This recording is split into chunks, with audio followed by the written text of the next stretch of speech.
Alright, Moby-Dick, one of the hardest book ever.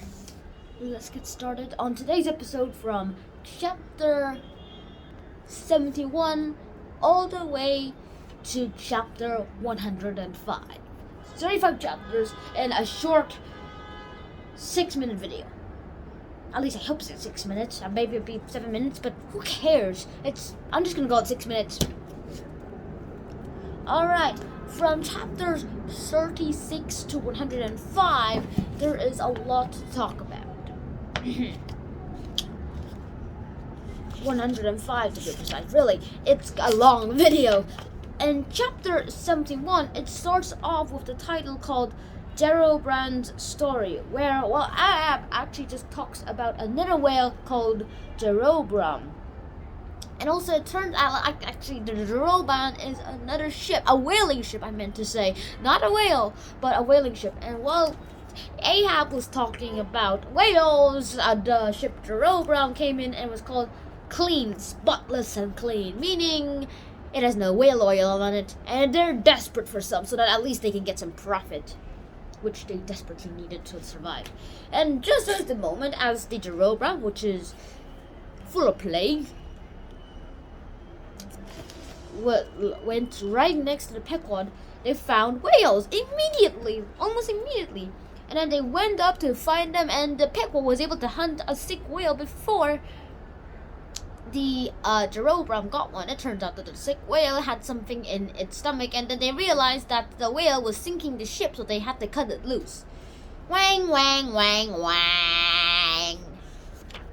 And so the story continues on, where it's more adventures about the Pequod, a story about the battering ram, a right whale's head on a contrasted view, something that Ishmael called the Great Heidelberg Tun, and of course, some story about buckets.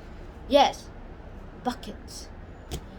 In that chapter, which is called chapter 78, it is called Cistern and Bucket, 5 syllables there. Ishmael has described Tashtego's tapping of the case, and the sperm that it contains is lifted from the whale's head, which is still dangling along the sides of the ship, like this. If this is the whale head and this is the ship, then it's still dangling along the side.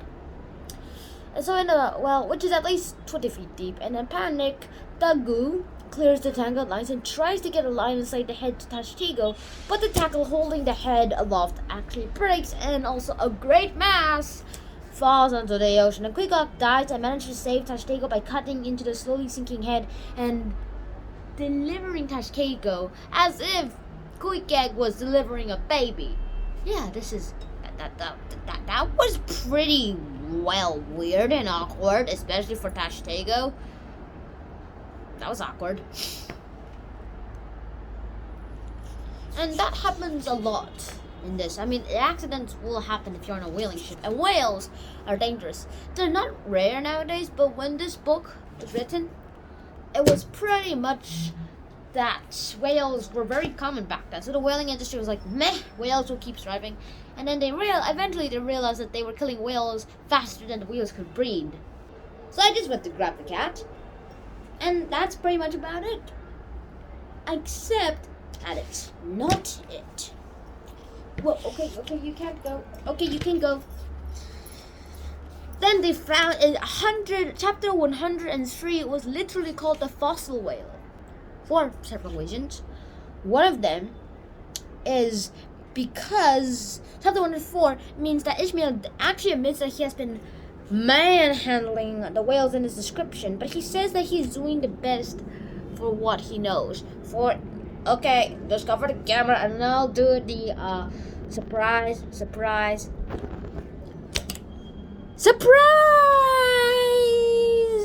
because he loves it. At least he's trying to understand it. So he decides to look at a fossil whale from the archaeological and philosopherous and utilitarian point of view. Yeah, Google all those words up. And then he states that it is impossible for him to exaggerate with the words that he used to describe the whale, because the whale itself is pretty grand.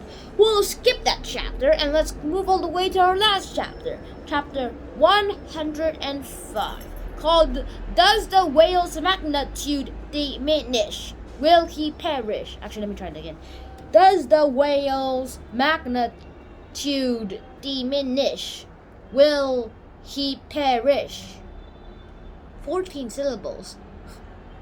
Well, that's awesome. And so what does happen here?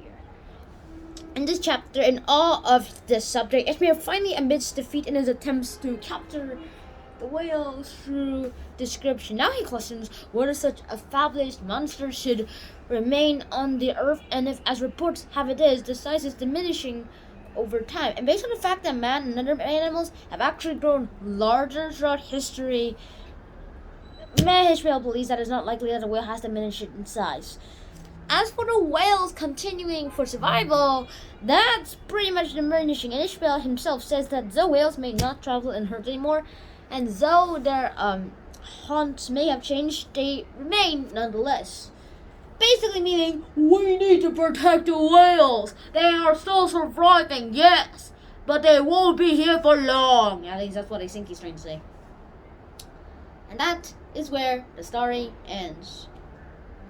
Now, I've gone over a bit 6 minutes, so the plot did take 6 minutes. And that is all I'm going to say. For the review, however, let's analyze this a bit more deeply. This will probably take 7 minutes. I lied about the 6 minutes. Alright. So, does the whale's magnitude diminish? Indeed, there is a lot of things that has really happened that I can't really understand and explain fully in my own words. Yes, my own words. That wasn't a sound effect, by the way. I actually did it right now. Like, my own words. My own words.